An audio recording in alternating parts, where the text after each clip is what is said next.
बसंत ऋतु में जंगल के बीचों बीच लगा गुलाब का पौधा अपने फूलों की सुंदरता पर इठला रहा था। पास ही लगे चीड़ के कुछ पेड़ आपस में बातें कर रहे थे। एक चीड़ के पेड़ ने गुलाब को देखकर कहा, गुलाब के फूल कितने सुंदर होते हैं। मुझे लगता है कि मैं इसके जैसा सुंदर नहीं हूँ। मित्र, उदास होने की आवश्यकता नहीं है। हर किसी के पास सब कुछ तो नहीं हो सकता। दूसरे चीड़ ने उसकी इस बात का उत्तर दिया।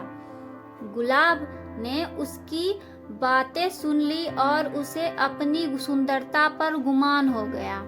वो बोला, इस जंगल में सबसे सुंदर मैं ही हूँ। तभी सूरजमुखी के फूल ने उसकी इस बात पर आपत्ति जताते हुए कहा, तुम ऐसा कैसे कर सकते हो?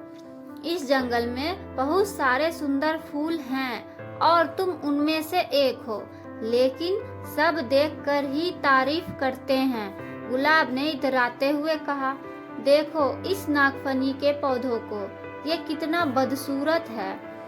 इस पर तो कांटे ही कांटे हैं, कोई इसकी तारीफ नहीं करता। ये तो तुम किस तरह की बात कर रही हो? अब की बार चीड़ का पेड़ बोला, तुम में भी तो कांटे हैं, लेकिन फिर भी तुम सुंदर हो। गुलाब को इस बात का गुस्सा आ गया। तुम्हें तो सुंदरता का मतलब ही नहीं पता। तुम इस तरह मेरे कांटों और उस नागफनी के कांटों की तुलना नहीं कर सकते हो। हम में बहुत फर्क है। मैं सुंदर हूँ और वो नहीं।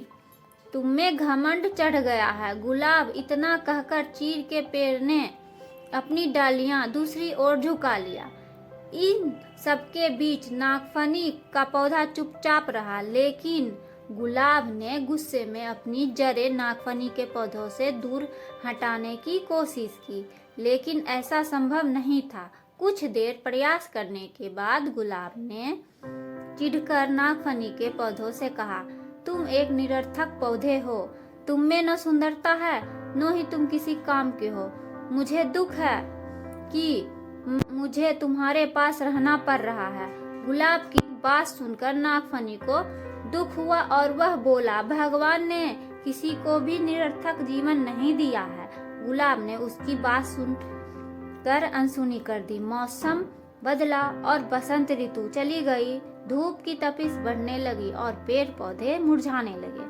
गुलाब भी मुरझाने लगा। एक दिन गुलाब ने देखा कि एक चिड़िया नागफनी के पौधे पर चोंच गड़ाकर बैठी है। कुछ देर बाद वह चिड़िया वहां से उड़ गई।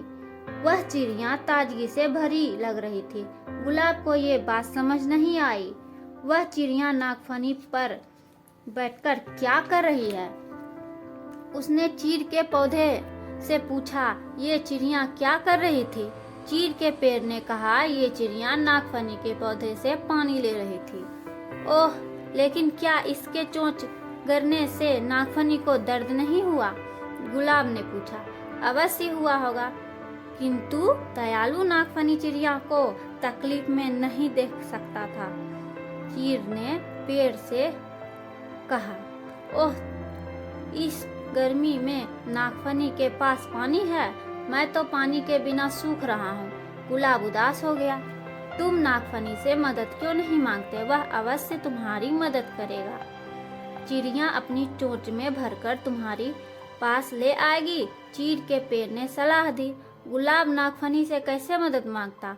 उसने तो अपनी सुंदरता के घमंड में उसे बहुत बुरा भला कहा था, लेकिन तेज धूप में अपना जीवन बचाने के लिए आखिरकार एक दिन अपने आप नागफनी से मदद मांग ही ली।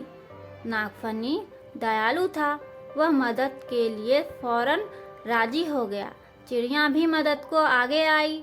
उसने नागफनी से पानी चूसा और अपनी चोंच में भरकर गुलाब के पौधों की जड़ों में डाल दिया। गुलाब का पौधा फिर से तरोताजा हो गया। गुलाब को समझ आ गया था कि किसी को देखकर उसके बारे में राय नहीं बनानी चाहिए। उसने नागफनी से माफी मांग ली।